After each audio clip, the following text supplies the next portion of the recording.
یوم جمعہ کے کچھ آداب اور احکام ہیں جن سے واقف ہونا ہر مسلمان کی ذمہ داری ہے۔ ابن قیم فرماتے ہیں کہ نبی کریم صلی اللہ علیہ وآلہ وسلم کا طریقہ کار یہ تھا، جمعے کے دن کی تعظیم و تکریم کرتے تھے۔ یہی وجہ ہے کہ علماء کرام کے درمیان یہ اختلاف ہے کہ جمعے کا دن افضل ہے یا عرفہ کا۔ مستحب ہے کہ امام جمعے کے دن نماز فجر میں مکمل سورہ سجدہ اور سورہ دہر پڑھے، جیسا کہ آپ صلی اللہ علیہ وآلہ وسلم کا طریقہ کار تھا۔ جمعہ کے دن کثرت سے درود پڑھنا مستحب ہے۔ حضرت اوس بن اوس سے مروی ہے کہ نبی کریم صلی اللہ علیہ وسلم نے ارشاد فرمایا، تمہارے دنوں میں افضل ترین دن جمعہ ہے۔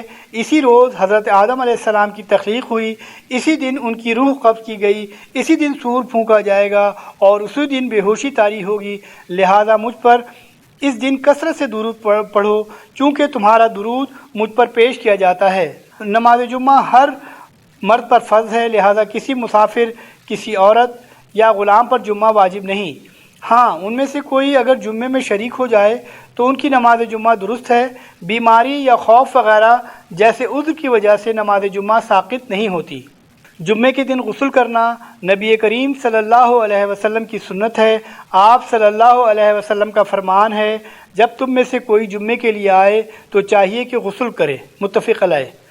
خوشبو کا استعمال کرنا، مسواک کرنا اور اچھا لباس زیب تن کرنا جمعے کے آداب میں شامل ہیں۔ حضرت ابو ایوب رضی اللہ عنہ فرماتے ہیں کہ میں نے نبی کریم صلی اللہ علیہ وسلم کو فرماتے ہوئے سنا کہ جس نے جمعے کے دن غسل کیا، اگر خوشبو ہو تو استعمال کیا، بہترین کپڑے پہنے، پھر اطمینان کے ساتھ مسجد کی جانب چلا، اگر موقع ملے تو 2 رکعت پڑھی، کسی کو تکلیف نہیں دی، پھر امام کے خطبہ ختم کرنے تک خاموش رہا، تو اس کا یہ عمل ایک جمعے سے لے کر دوسرے جمعے تک گناہوں کا کفارہ ہے۔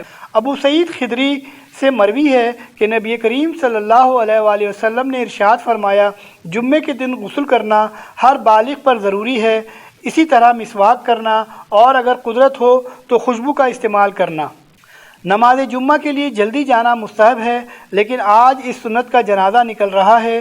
اللہ تعالیٰ اس سنت کو زندہ کرنے والوں کی زندگی میں برکت دے۔ آپ صلی اللہ علیہ وسلم کا ارشاد گرامی ہے، اور سب سے پہلے آنے والا شخص اس کی طرح ہے جس نے اونٹ قربان کیا، تو اس کے بعد اس کی طرح جس نے گائے قربان کیا، اور اس کے بعد اس کی طرح جس نے مینڈھا قربان کیا، پھر اس کے بعد آنے والا اس کی طرح جس نے مرغی قربان کی، اور پھر اس کے بعد آنے والا اس کی طرح ہے جس نے انڈا صدقہ کیا ہو۔ جمعے کے دن مستحب ہے کہ امام کے خطبے کے لیے آنے تک لوگ نفل نمازوں، ذکر اور تلاوت قرآن میں مصروف رہیں۔ خطبے کے دوران خاموش رہنا اور بغور خطبہ سننا واجب ہے۔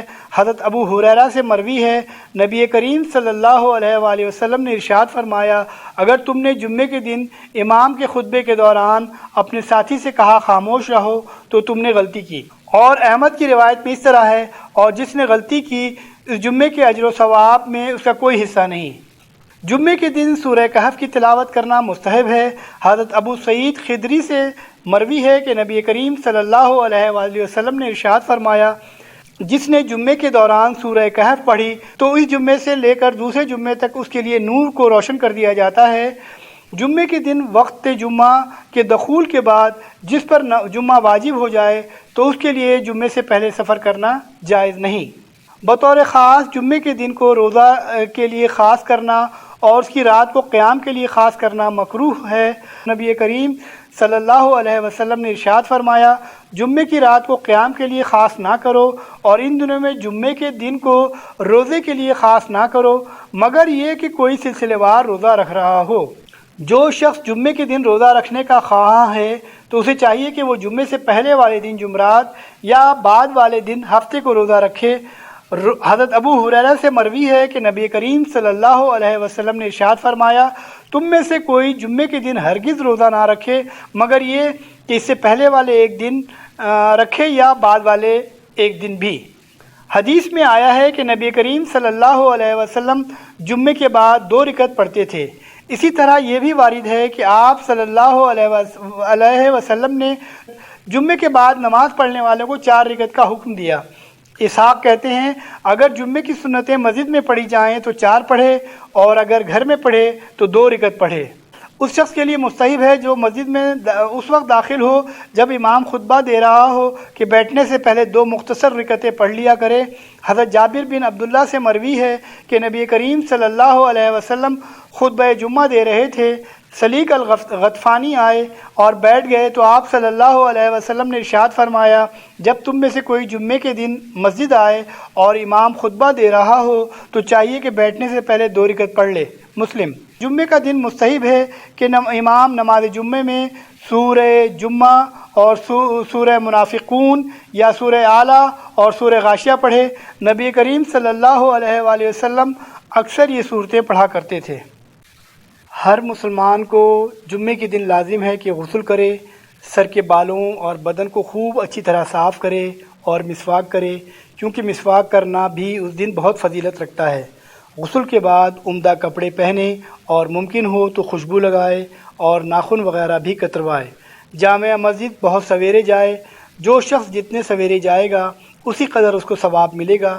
حضور صلی اللہ علیہ وسلم کا ارشاد مبارک ہے کہ جس شخص نے جمعے کے دن نہایت اہتمام کے ساتھ غسل کیا، جس طرح پاکی حاصل کرنے کے لیے غسل کیا جاتا ہے، پھر اول وقت پر مسجد میں جا پہنچا تو اس نے گویا ایک اونٹ کی قربانی کی، اور جو اس کے بعد دوسری ساتھ میں پہنچا تو گویا گائے یا بھینس کی قربانی کی، اور اس کے بعد تیسری ساتھ میں پہنچا تو اس نے گویا سینگ والا مینڈھا قربان کیا، اور اس کے بعد چوتھی ساتھ میں پہنچا تو گویا خدا کی راہ میں انڈا صدقہ دیا۔ اور پھر جب خطیب خطبہ دینے کے لیے نکل آتا ہے تو فرشتے مسجد کا دروازہ چھوڑ دیتے ہیں، خطبہ سننے اور نماز پڑھنے کے لیے مسجد میں آ بیٹھتے ہیں۔ حضور صلی اللہ علیہ وسلم نے جمعے کی فضیلت بیان کرتے ہوئے فرمایا، اس میں ایک ایسی گھڑی ہے جس میں ایک مسلمان جو نماز کا پابند ہو اللہ سے کچھ مانگتا ہے، اللہ تعالیٰ عطا فرما دیتے ہیں۔ مسلم شریف۔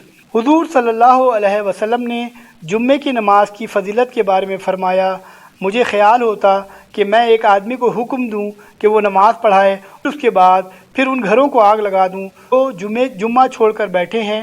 نسائی۔ آپ صلی اللہ علیہ وسلم جب خطبہ ارشاد فرماتے تھے تو آپ کی چشم مبارک سرخ ہو جاتی تھی اور آواز بلند ہو جاتی تھی، ایسا معلوم ہوتا تھا جیسے آپ کسی لشکر سے ڈرا رہے ہوں کہ صبح کو اس کا حملہ ہونے والا ہے۔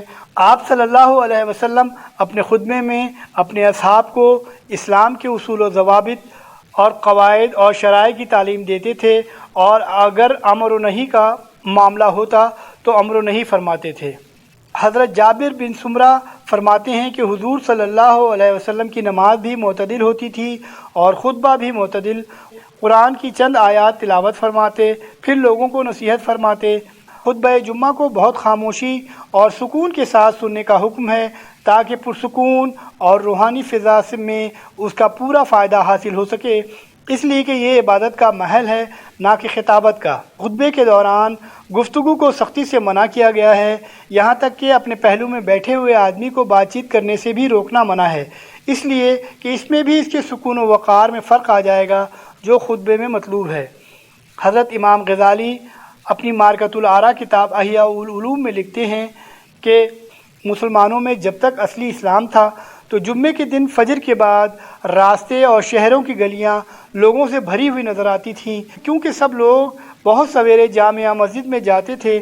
مسلمانوں کے اجتماعات کی صفیں درہم برہم ہیں، ان کے دل ایک دوسرے سے رخ پھیرے ہوئے ہیں اور ان کے سجدے بے ذوق و شوق بن کر رہ گئے ہیں، اور ان میں روح اجتماعی اور قلب کی والہانہ کیفیت نہ رہی۔ حضور صلی اللہ علیہ وسلم نے ارشاد فرمایا کہ اللہ نے یہود و نصارہ پر جو تم سے پہلے تھے جمعے کے دن کی عظمت و فضیلت پوشیدہ رکھی، اس لیے وہ بھٹک گئے۔